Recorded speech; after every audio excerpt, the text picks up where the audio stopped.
Shall we continue? Yes, sir.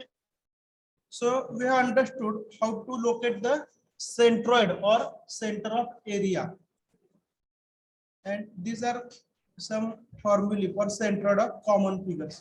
आपल्या दृष्टीने आपण आतापर्यंत प्रॉब्लेम सोडवले याच्यापेक्षा महत्त्वाचं काय आहे हे फॉर्म्युले आहेत. कारण एमसीक्यू मध्ये काय येऊ शकतात जास्त लक्षात ठेवा फॉर्म्युले. ठीक आहे. Before that I'll give you one example. If time permits, we'll solve this example maybe tomorrow. Okay, I think whiteboard is visible now. Is it visible? Online Yes, sir. students. Yes, sir. sharing चा मागे काही problem होता. ठीक आहे. Now I'll explain you. समोर पाहता. एक समजा कंपोजिट फिगर आपण अशी घेतली. रेकॉर्डिंग चालू आहे का?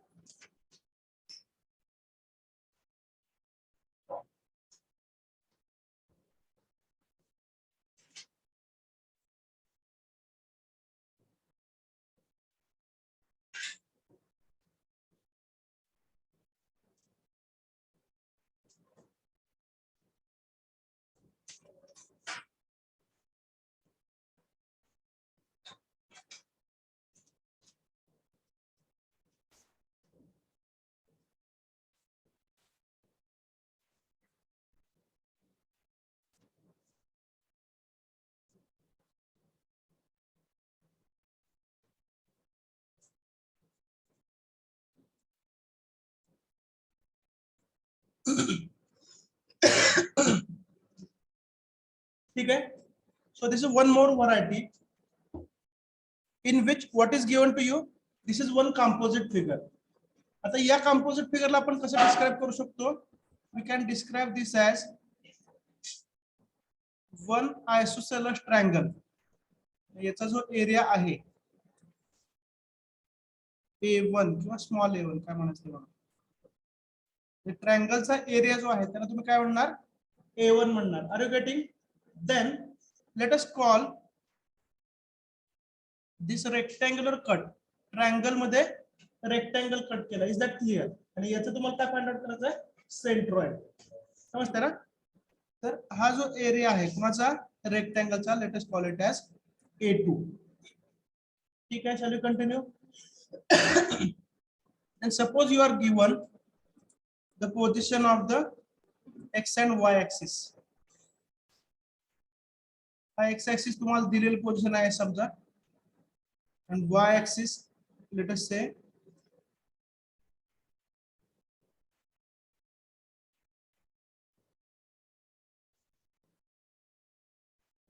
coincides with the axis of symmetry. ठीक आहे. याच्यामध्ये जो कंपोजिट एरिया आहे तो कुठला आहे?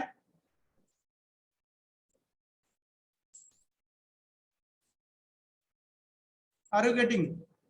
ट्रायंगल मधून रेक्टँगल कट केल्यावर जो एरिया शिल्लक राहतो तो कंपोजिट एरिया आहे. Is it understood? याचा आपल्याला काय फाइंड आउट करायचं आहे? सेंट्रॉइड. Are you getting? मग ज्यावेळी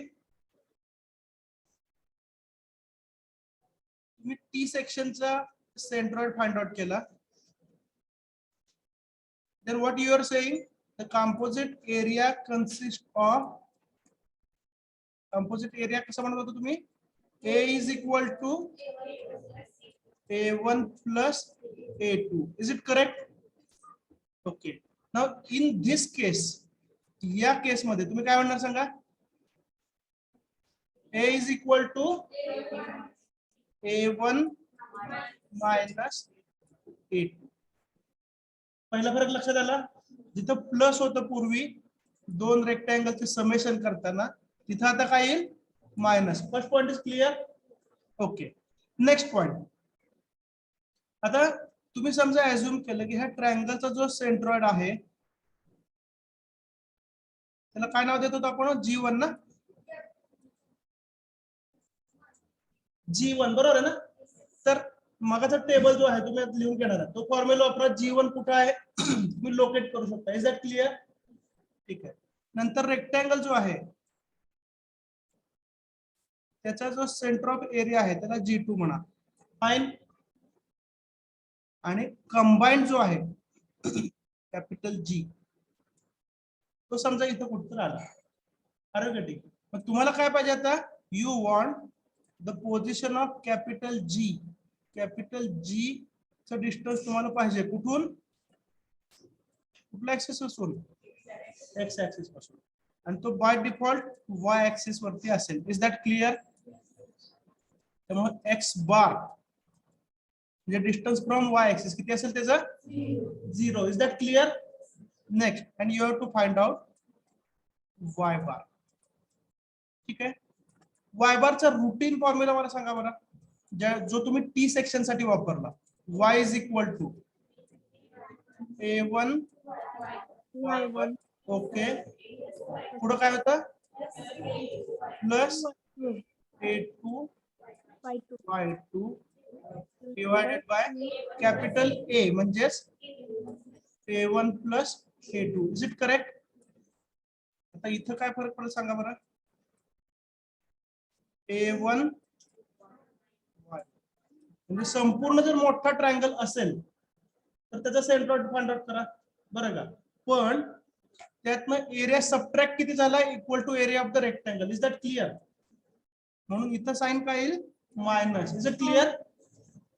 a1 y1 minus a2 y. आणि एरिया कन्सिडर कुठला करणार आहे तुम्ही, a1 minus a2. Is that clear?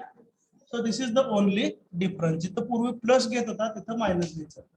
हा प्रॉब्लेम सोडायची काही गरज आहे का, नाही? लक्षात आलं? ठीक आहे, नोट करून घ्या. For composite planes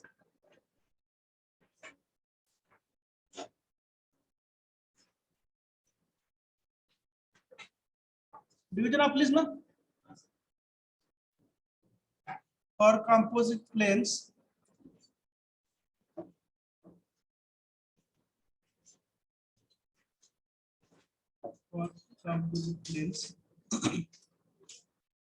consisting of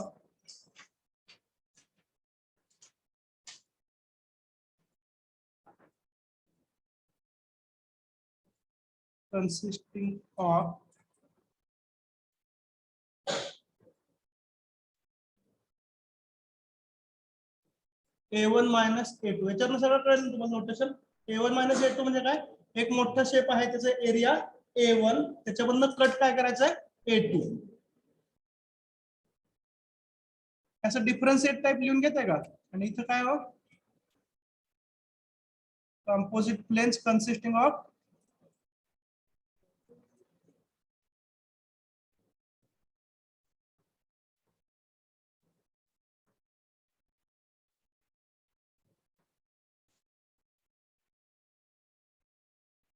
a1 plus a2. इथे लिहू शकता ना.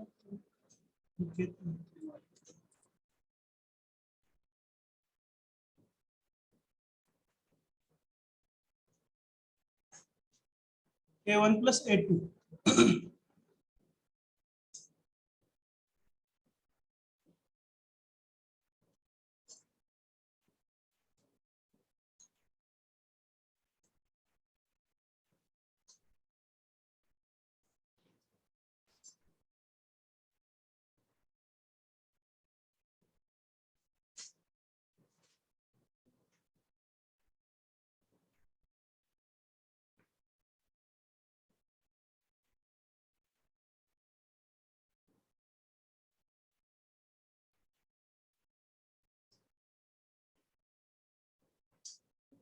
So nothing difficult here.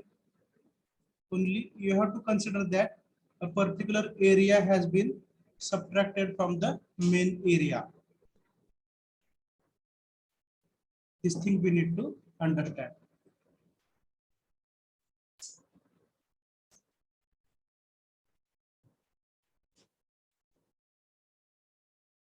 I believe still we are not going fast. आपण अजून सुद्धा फास्ट चाललेलं नाहीये, बरोबर ना. Do you agree? Okay, shall we continue then. झालंय का?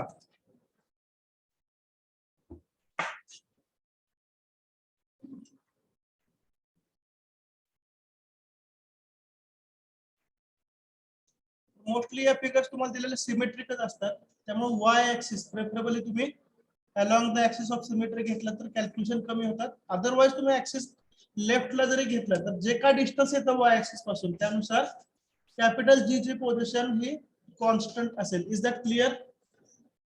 डिस्टन्सेस बदलतील पण पोझिशन बदलणार नाही, कारण डिस्टन्सेस कुणावरती अवलंबून आहेत? रेफरन्स वरती. Is that clear?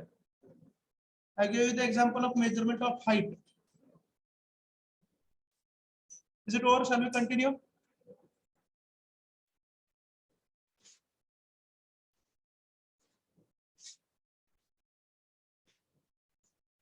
Okay, now write down the standard formulae for centroid of common figures.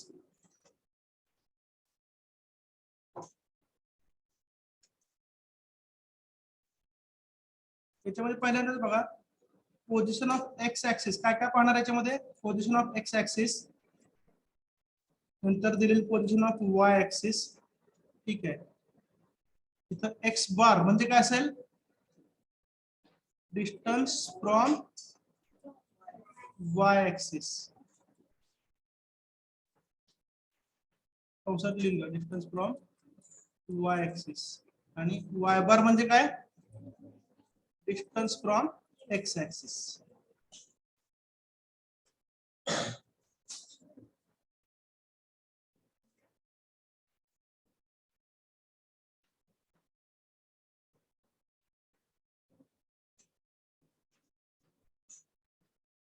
Just note हे जे ट्रायंगल सर्कल सेमी सर्कल आहे हे फ्री हँडने ड्रॉ करा, म्हणजे आपला वेळ वाचेल. महत्वाचं काय याच्यामध्ये? फॉर्म्युली.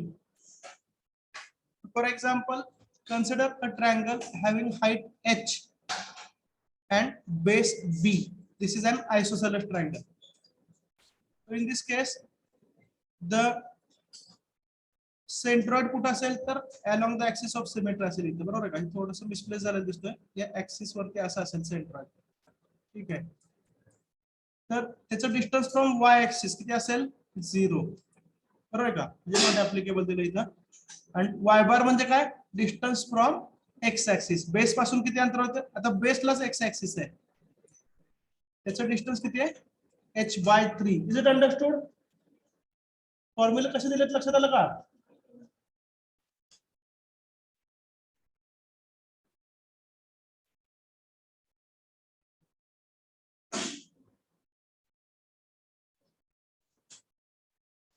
या फॉर्म्युलेचा उपयोग आपल्याला एमसीक्यू मध्ये होऊ शकतो.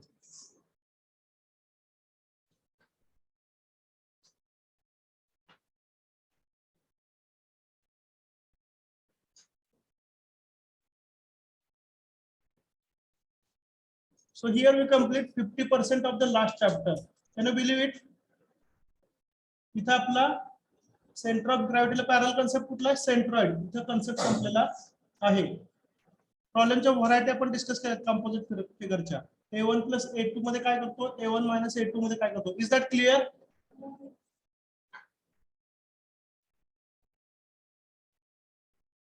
So I must repeat, as we have kept the easier chapters towards end of the semester. कारण दरवर्षी आमचा अनुभव काय असतो? So here once we understand this formulae, we can prepare for the 1 mark MCQs based on this. Okay. Write down the last part of last chapter. What is that? Moment of inertia. So this is called as winning stroke. बरोबर ना? Winning stroke म्हणजे काय? सगळ्यात सोपं पण सगळ्यात शेवटी.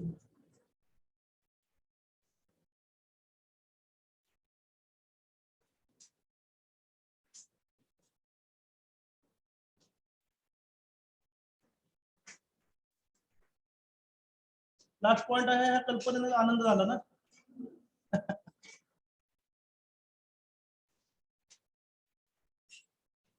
Okay, online students, during the lunch break we had discussion for 5 minutes. Are you listening? ऐकताय ना? Yes, sir. Yes.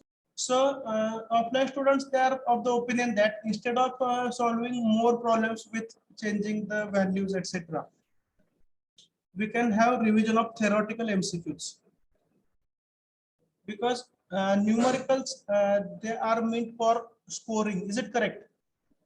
And theory is meant for passing. बरोबर ना? त्यामुळे जे लोक स्कोर करायचा प्लॅन करतात ते न्यूमेरिकल पाहतीलच, बरोबर आहे ना. But as a teacher it is my duty to ensure that you have understood all the theoretical MCQs. Is that fine? Yes, sir. त्यामुळे थेरॉटिकल एमसीक्यूज आपण रिव्हिजन घेऊया. न्यूमेरिकलची रिव्हिजन आणि practice it will be your task. न्यूमेरिकलची revision घेऊ शकत नाही, चालेल का? चालेल ना आपल्या स्टुडंट्स? पुन्हा एकदा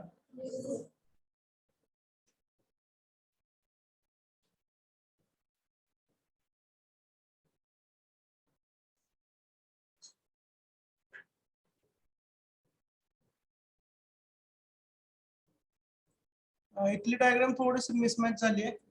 late us hope we will tell दिस.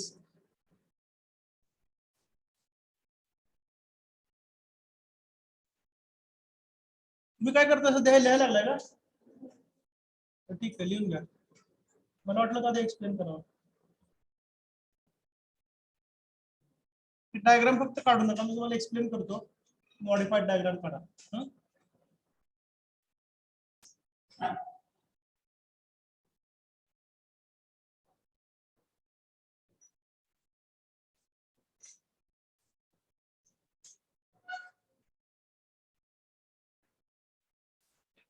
लिहून झाले का?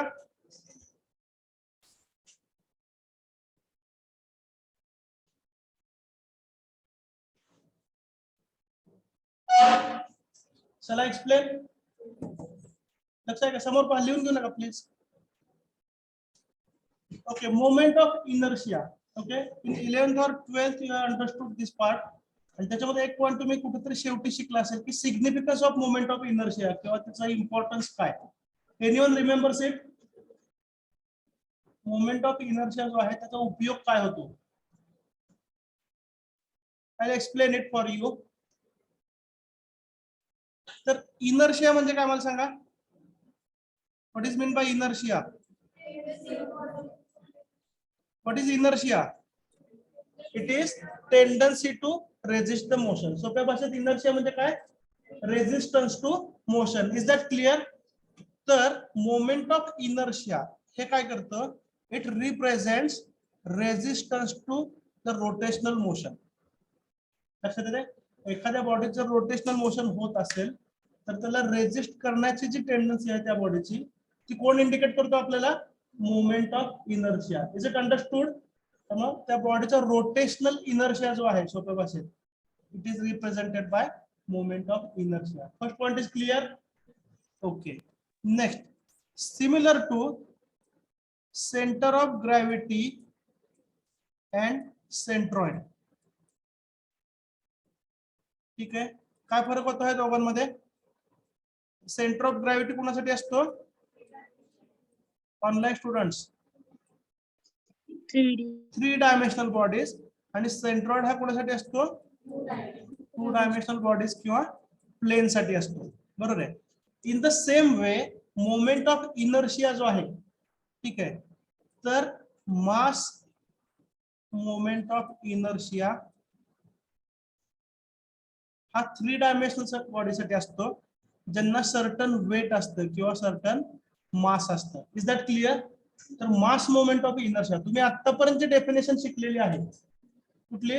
Moment of inertia of a body is defined as the product of mass of each particle multiplied by square of its distance. बरोबर ना? आठवत आहे का? तर तिथं तुम्ही मास कन्सिडर केलं होतं. म्हणजे कोणती बॉडी घेतली होती? 3 डायमेन्शनल. Is it clear? आतापर्यंत तुम्ही शिकला ते काय होतं? मास मोमेंट ऑफ इनर्शिया होतं. ठीक आहे, आता जे आपण इथून पुढे, तर ही जी डायग्राम आहे ही मास मोमेंट ऑफ इनर्शियाची आहे. ठीक आहे, एरियाची मी तुम्हाला एक्सप्लेन करेन. ठीक आहे, म्हणजे एक बॉडी तुम्ही घेतली त्याच्यामध्ये नंबर ऑफ पार्टिकल्स घेतले M1 M2 M3 त्यांचे मासेस आहेत आणि त्यांचे करस्पॉन्डिंग डिस्टन्स किती आहेत? R1 R2 R3. तर मास मोमेंट ऑफ इनर्शिया समजते ना? हा काय असतो? समेशन MI/RI स्क्वेअर म्हणजे M1 R1 square plus M2 R2 square plus M3 R3 square. तर ही डेफिनेशन कोणाची झाली? मास मोमेंट ऑफ इनर्शिया. समजतंय? आपल्याला जो शिकायचा आहे तो मोमेंट ऑफ इनर्शिया शिकायचा आहे, पण तो कुणासाठी शिकायचा आहे? एरियासाठी, where the thickness is negligible. Are you getting? तर तुम्ही हे जे मासेस आहेत त्याच्याशी तुम्ही असं अज्युम करा की हा जो कम्प्लीट एरिया ए आहे, बरोबर आहे, it is composed of small number of areas A1, A2, A3 up to AN. ठीक आहे, ह्यातला प्रत्येक एरिया घ्या. हा समजा मी स्मॉल एरिया घेतला, त्याचा एरिया किती आहे A1, समजतंय. नंतर या एरियाचा सेंट्रॉइड लोकेट करा, समजा तर तुम्ही म्हटलं G1, समजतंय. मग G1 चं डिस्टन्स मेजर करा कॅपिटल G पासून, समजतंय. Let it be R1, A1 R1 square plus A2 R2 square, like this. Is it clear? Area moment of inertia. आता डेफिनेशन वाचा. तर एरिया म्हणजे मोमेंट ऑफ इनर्शिया म्हणजे काय? Product of the area and square of its distance from the axis. ठीक आहे. आता axis कसे घेऊ शकतो आपण? सर्वांचं लक्ष आहे ना? ऍक्सिस कसे घेऊ शकतो आपण? तर मी तुम्हाला सांगितलं 3 डायमेन्शनचा कन्सेप्ट शिकवला होता. ठीक आहे. तर पहिला ऍक्सिस, आता हे समजा एक इरेग्युलर प्लेन आहे. ठीक आहे, सोप्या भाषेत त्याला चपाती म्हणा. ठीक आहे, ही चपाती समजा ह्या बोर्ड वरती चिटकवलेली आहे. Are you getting? तर पहिला ऍक्सिस जो आहे मी या चपातीवरच काढू शकतो एरियावरती, बरोबर आहे ना. दुसरा ऍक्सिस मी ह्या प्लेन वरतीच काढू शकतो because it is 2 dimensional figure. समजतंय ना? ह्या दोन ऍक्सिस, एक्स ऍक्सिस आणि वाय ऍक्सिस वरती काढू शकतो. आणि तिसरा ऍक्सिस कसा असेल हो? हा जो ओरिजिन आहे, समजतंय ना, त्या ओरिजिनला परपेंडिक्युलर. Is that clear? आणि पासिंग थ्रू O. तर इमॅजिन त्यामुळे तिन्ही ऍक्सिस एकमेकांना परपेंडिक्युलर असतील. तर तुम्ही रेग्युलर मोमेंट ऑफ इनर्शिया जर घेतला, आर यू लिसनिंग? जर तुम्ही रेग्युलर मोमेंट ऑफ इनर्शिया घेतला तर तो कसा असेल? आयदर अलोंग एक्स ऍक्सिस और along Y axis. Regular moment of inertia कसा असतो सांगा? आयदर अलोंग एक्स ऍक्सिस और वाय ऍक्सिस. आणि हे दोन्ही ऍक्सिस कुठे आहेत? तर ह्या प्लेनच्या सोबतच आहेत, त्याच प्लेन मध्ये आहेत. Is that clear? पण जर तुम्ही थर्ड ऍक्सिस घेतला, झेड ऍक्सिस. आता झेड ऍक्सिस कुठे लक्षात आलंय? टॉपलाईनच्या लोकांना समजेल. असं ह्या भिंतीला परपेंडिक्युलर, स्क्रीनला परपेंडिक्युलर. Is that clear? तर जर तुम्ही झेड ऍक्सिसच्या अबाउट मोमेंट ऑफ इनर्शिया घेतला तर त्याला काय म्हणतात? Polar moment of inertia. Polar moment of inertia म्हणजे काय? Moment of inertia taken about an axis which is perpendicular to given plain. Can you repeat?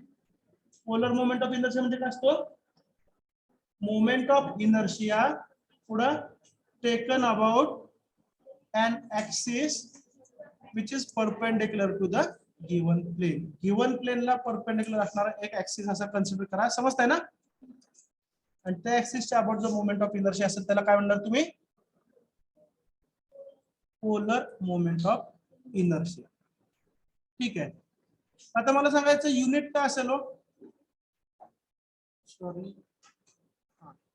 हे कंटिन्यू कंपॅरिझन होते की मास मोमेंट ऑफ इनर्शिया आणि एरिया मोमेंट ऑफ इनर्शिया. आता इथं mass moment of inertia म्हणजे काय होतं? Product of mass of the particle, बरोबर ना, multiplied by square of its distance. त्यामुळे मास मोमेंट ऑफ इनर्शियाचं युनिट काय झालं? KG metre square. Yes or no? आणि एरियाचा MI जो आहे त्याचे डेफिनेशन काय सांगा? Product of area. एरिया कशामध्ये मेजर करतो आपण? Metre square. आणि स्क्वेअर ऑफ द डिस्टन्स पण कशामध्ये असेल? Metre square. त्यामुळे एरिया मोमेंट ऑफ इनर्शिया जो आहे त्याचं युनिट काय असेल? Metre raise to 4. Is it clear? Yes or no? सांगा मग. मोमेंट ऑफ इनर्शिया दोन टाइप्स आहेत. कुठले कुठले? ऑनलाईन वाले बोला please. 2 types of moment of inertia: mass moment of inertia and area moment of inertia. Mass moment of inertia applicable for 3-dimensional bodies. Area moment of inertia is applicable for 2-dimensional planes. बरोबर आहे. आणि unit काय याचं? Mass moment of इनर्शियाचं kg metre square. मध्ये काय येणार? Definition येणार, बरोबर ना. It is defined as product of mass of each particle into square of it distance वगैरे वगैरे. इथं पण तसंच येणार. आणि तिसरा पॉइंट काय डिफरन्सिएशनचा? तर युनिट. याचं युनिट काय? KG metre square. आणि याचं काय area moment of inertia metre raise to 4.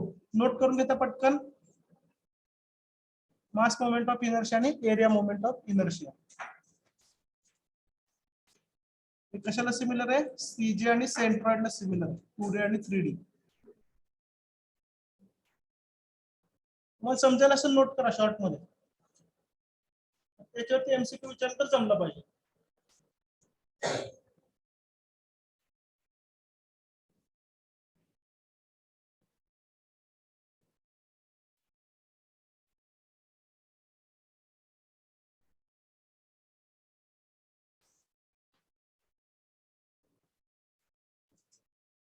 One request to all of you. आपले बरेचसे लेक्चर अपलोड करायचे राहिलेत बरोबर ना. ते लेक्चर इथं असतात. जोपर्यंत इथं लेक्चर चालू तोपर्यंत मी तिकडे असतो. त्यामुळे आज 8 वाजता न आठवण करता कोणी तुम्हाला 4 वाजता आठवण करा. लेक्चर इथले कधी 4 ला संपतात ना. 4 वाजता कोणतरी मला मेसेज टाका की सर लेक्चर अपलोड करायला क्लासरूम मध्ये यायची आठवण करत आहे. हा बिनधास्त आठवण करताना फुल कॉन्फिडन्सने आठवण करा. त्यावेळी कधीच रागावणार नाही. ओके.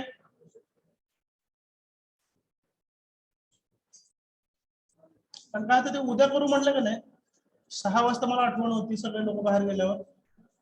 इकडे मी येतो त्याही सगळं बंद झालेलं असतं.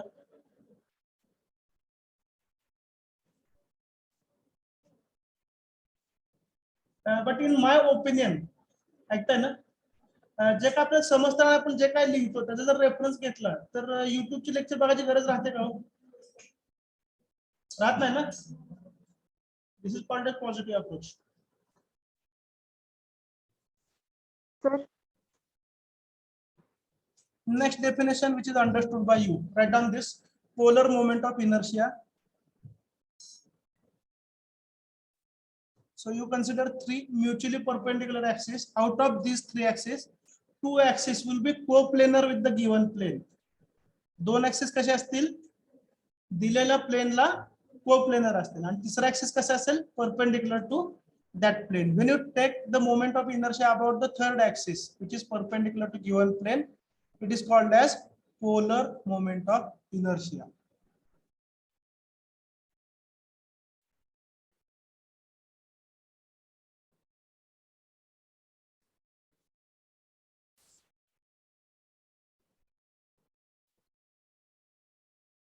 The definition लिहून घ्या. MCQ point of view it is important.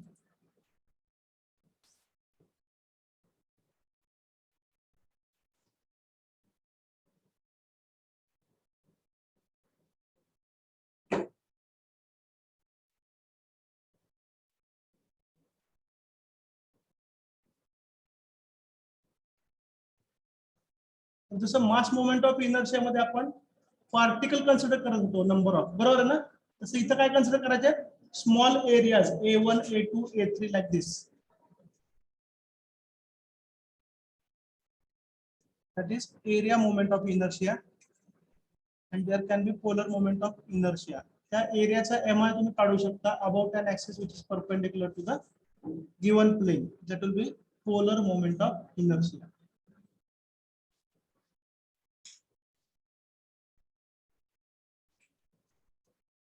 Shall we continue? अजून 1 तास मिळाला तर सिलेबस संपेल. नको पण पुढचं लेक्चर मॅथ्स आहे. मॅथ्स पण महत्वाचं आहे, मेकॅनिक्स महत्वाचं आहे, एक्झाम पॉइंट ऑफ व्ह्यू. आयुष्यासाठी सगळ्यात महत्वाचं कुठलं आहे? Communication skills. ओके. तर आता पुढच्या गोष्टी तुम्ही मला शिकवणार आहात, बरोबर ना. मोमेंट ऑफ इनर्शियाचे 2 थेरम आहेत. कुठले कुठले? Theorem of perpendicular axis and theorem of parallel axis. आधी कुठलं पाहिजे? परपेंडिक्युलर. ठीक आहे. सो शिकवायची गरज आहे का? शिकवतो. ऑनलाईन मध्ये काय झालं माहित नाही. थांबा समोर पाहता.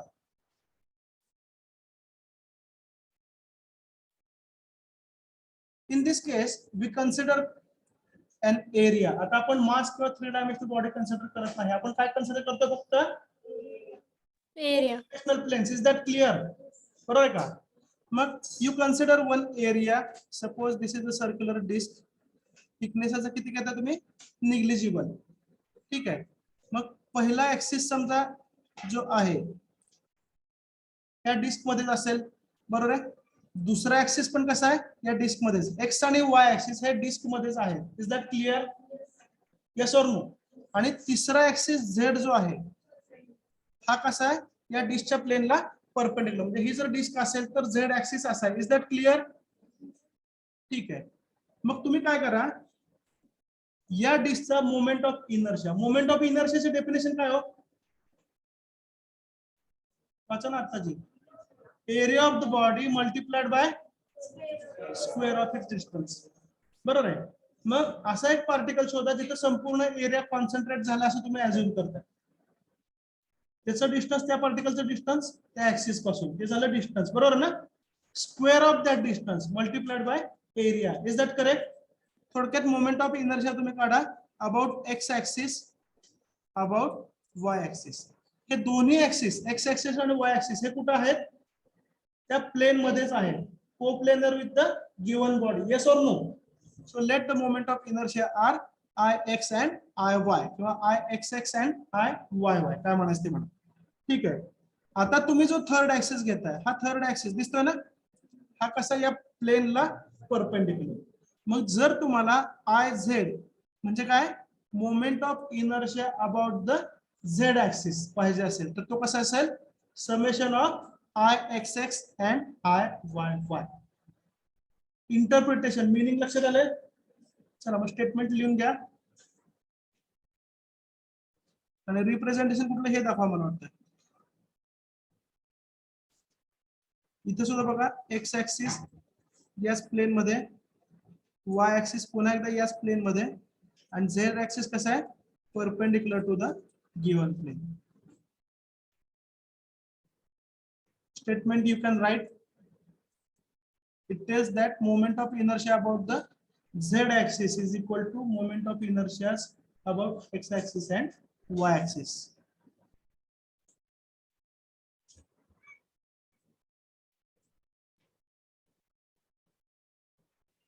जे काय प्रॉब्लेम आपल्याला सोडवायचे आहेत त्याच्यानुसार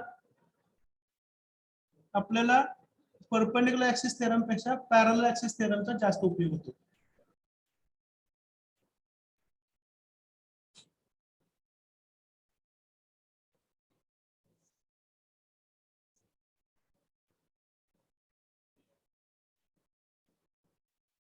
बघा, ऍक्सिस एक्स एक्स आणि वाय वाय कसे सांगितले, in the plane. Axis Z Z कसा आहे, परपेंडिक्युलर टू द प्लेन. सोप्या भाषेत काय सांगितलं, polar moment of inertia is equal to sum of the two MIs. समजतंय ना. आणि बाय डेफिनेशन परपेंडिक्युलर प्लेन ला जो ऍक्सिस आहे, are you getting? Yes, sir. I Z Z म्हणजे काय, हा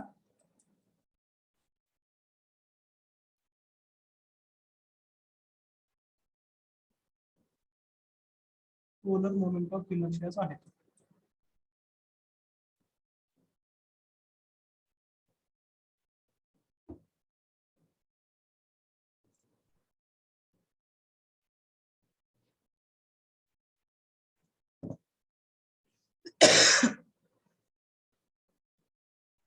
याच्यावरचं एमसीक्यू कसं असेल, can you imagine?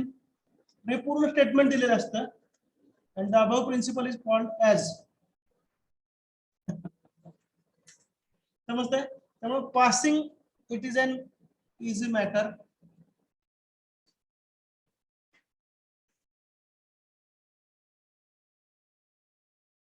I'll tell you about last year experience. जे प्रश्न मी इथे क्लासमध्ये मला सांगितलं होतं, जे प्रश्न अदरवाईज 5 किंवा 8 मार्काला असतात, बरोबर का, ते पूर्वी एमसीक्यू म्हणून एका मार्काला विचारले. त्यातलं जे आन्सर आहे, समजा 50 येत असेल, 25, 50, 75 100 असे 4 ऑप्शन द्यायचे. उत्तर किती येतं, 50, बरोबर ना. ते 50 मिळवण्यासाठी किती वेळ लागतो याचा विचार केला गेला नव्हता. Are you getting? आणि समज असं झालं की 50 ला टिक करायला किती वेळ लागतो, बरोबर ना. ते क्लिक करायला 1 मार्क देऊया. नेहमी कसं होतं जगामध्ये, कुठल्याही नियमाचा त्रास कोणाला होतो जे नियम पाळतात त्यांना होतो. Are you getting? Are you listening? नियमाचा त्रास कोणाला होतो?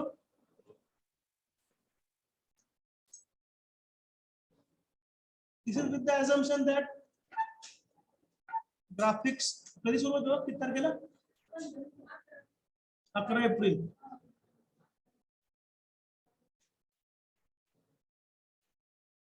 मी तुम्हाला लॉजिक सांगितलं याच्या मागचं. यशपाल सरांनाच सी डिव्हिजन कंटिन्यू करायला लागणार. Yes or no? हा तसं काय ना, we are one and the same. आम्ही सर्वजण टीम मेंबर आहोत. पहिल्यांदा समजावून घ्या parallel axis theorem. Please don't write anything.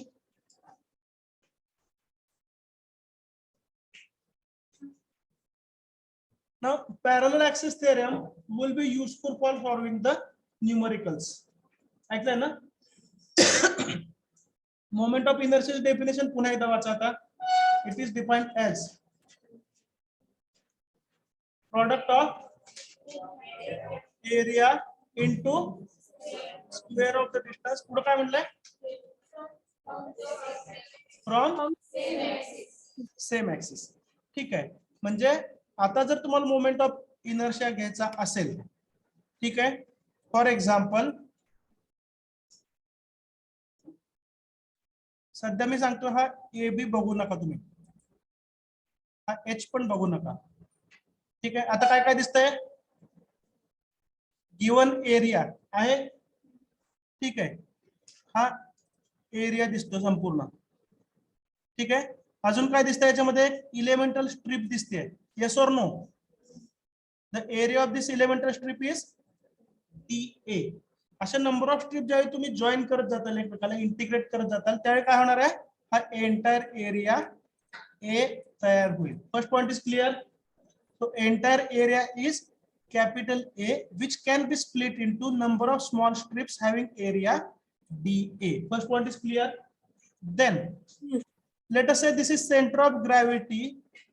3 dimensional figure असेल तर, किंवा आपल्या दृष्टीने हा जर एरिया असेल तर हा कोण झाला? जी, सेंट्रॉइड. सेंट्रॉइड म्हणजेच काय? Centre of area. इथपण काय डाऊट आहे का? नाही. Next, now consider axis x x which is passing through the centroid. X x हा एक्सिस जो आहे हा कुठून पास होतोय? सेंट्रॉइड मधून पास होतोय. Therefore it is called as centroidal axis. ठीक आहे. मग काय करा, इकडे पहा, हे जे स्मॉल एरिया डीए आहेत त्याचं प्रत्येकाचं डिस्टन्स जे काय असेल ते डीआर वगैरे घ्या. Area multiplied by square of distance मिळेल ना. आणि त्या सर्व जे प्रोडक्ट आहेत, area into square of the distance, त्या सर्वांचं इंटिग्रेशन घ्या. Is that clear? You will get moment of area. इथपर्यंत लक्षात आलंय? Shall we continue? नेक्स्ट, आता आपली रिक्वायरमेंट अशी आहे, you are knowing moment of inertia about the centroidal axis, but you want to find out moment of inertia about an axis AB which is outside the given area. काय काय situation पुन्हा एकदा सांगा. तर हा जो सेंट्रॉइडल ऍक्सिस आहे याच्या भोवती तुम्हाला मोमेंट ऑफ इनर्शिया माहिती आहे. तो मोमेंट ऑफ इनर्शिया म्हणजे काय हो? Area into square of the distance. हा मोमेंट ऑफ इनर्शिया तुम्हाला माहिती आहे. ठीक आहे. या मोमेंट ऑफ इनर्शियाला आपण आय एक्स एक्स म्हणा, किंवा अजून अप्रोप्रिएट नोटेशन काय असेल? I G. कारण सेंट्रॉइडल आपण नोटेशन कुठलं वापरतो? G. Is that clear? Yes or no? तर तुम्हाला आय जी माहिती आहे म्हणजेच काय? Moment of inertia about the centroidal axis हा तुम्हाला माहिती आहे. आणि तुम्हाला फाइंड आउट काय करायचंय? काय फाइंड आउट करायचंय? I A B. I A B म्हणजे काय? Moment of inertia about an axis AB which is parallel to the centroidal axis. लक्षात येत आहे. मग फॉर्म्युला काय सांगतो, जर तुम्हाला आय ए बी पाहिजे असेल म्हणजे काय, moment of inertia about an axis A B which is parallel to the centroidal axis, I A B पाहिजे तर तो कसा मिळेल, it is the summation of I G. I G म्हणजे काय, moment of inertia about the centroidal axis plus second term का असेल A into H square. A म्हणजे काय, एरिया ऑफ द प्लेन, बरोबर ना, आणि एच म्हणजे काय, distance between the two parallel axis. Is that clear. कुठली गोष्ट शिकताना आधी मिनिंग समजावून घ्यायचं आणि मग स्टेटमेंट पाठ करायचं. Is that possible.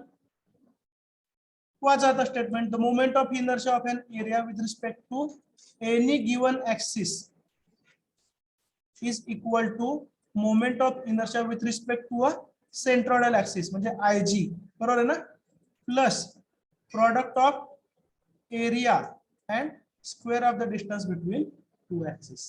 लिहून घेताय. Is it understood? Online students, is it understood? Yes, sir. Yes. So, note down, please.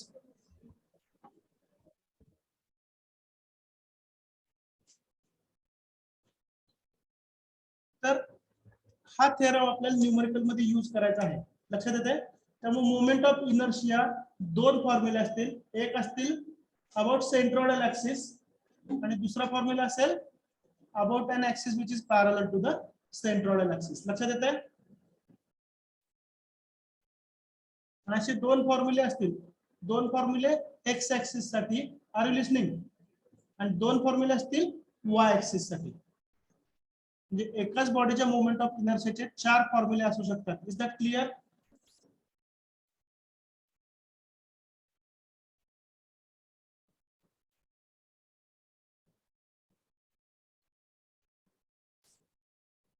सकाळचं लेक्चर घेतलं तर सिलेबस संपला असता.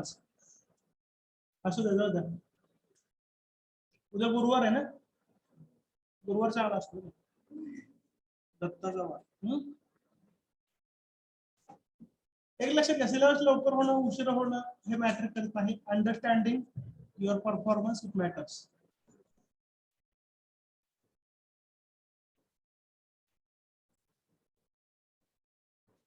So this theorem is useful to find out moment of inertia about an axis which is parallel to the centroidal axis. कारण basically तुम्हाला फॉर्म्युले जे माहित असतात, हे झाल्यानंतर मला सांगा उद्याचे न्यूमेरिकल कशाचे आहेत हे आपण थोडंसं ओव्हरव्ह्यू बघूया. त्याचा उपयोग कुठे होते मी तुम्हाला सांगणार आहे, जो आपण इमिडिएटली उद्या करणार आहोत.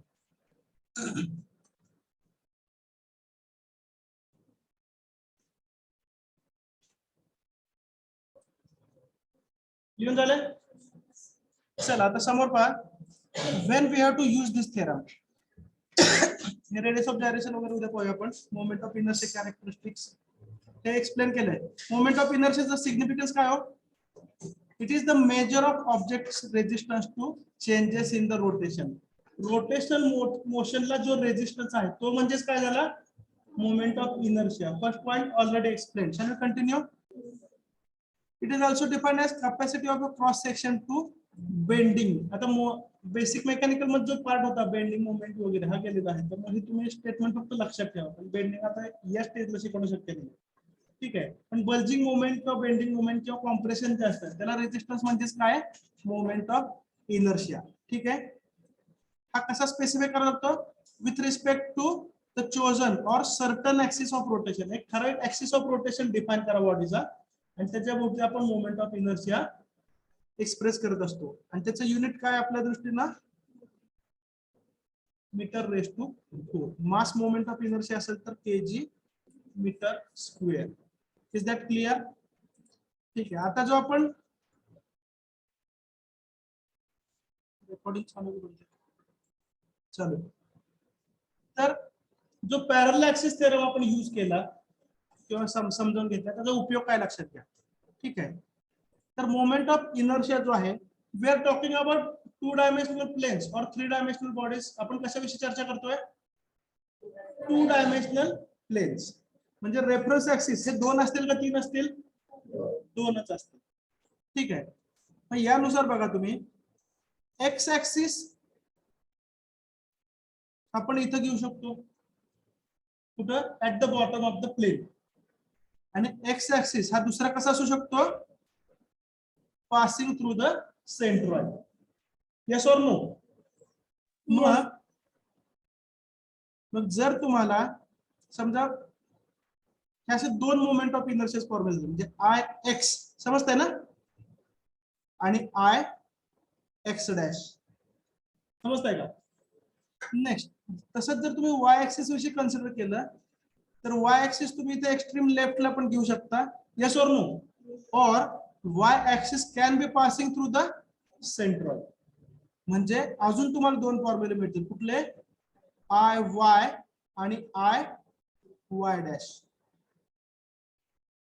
समजताय का मग असे तुम्ही चार फॉर्म्युला प्रत्येक प्लेन साठी लक्षात ठेवू शकता का नाही गरज नाही काय करणार मग तुम्ही most of the times what you are suppose to do तर तुम्ही आय एक्स डॅश म्हणजे moment of inertia about the centroidal axis हा फॉर्म्युला लक्षात ठेवा ठीक आहे आणि मग तुम्ही काय यूज करणार I X is equal to काय सांगा आय एक्स डॅश समजतंय ना plus a into h square where h is the distance between two axes आता a लक्षात ठेवायची गरज आहे का नाही बॉडीचे डायमेन्शन माहित असेल तर एरिया मिळेल येस ऑर नो आणि डिस्टन्स बिटवीन टू ऍक्सिस हे तुम्हाला गिव्हन फिगर वरनं समजू शकतो समजतंय त्यामुळे मोमेंट ऑफ इनर्शियाचे फॉर्म्युले जर लक्षात ठेवायचे असतील तर तुम्ही बेस ऍक्सिसला लक्षात ठेवणार फॉर्म्युला का सेंट्रॉइडल ऍक्सिसला ठेवणार centroid axis. Centroid. So that is the use of theorem of parallel axis. हे आपल्याला उद्या यूज करायचं आहे उद्या हा चॅप्टर संपेल. Shall you stop here? Shall you stop? Yes, sir. Thank you.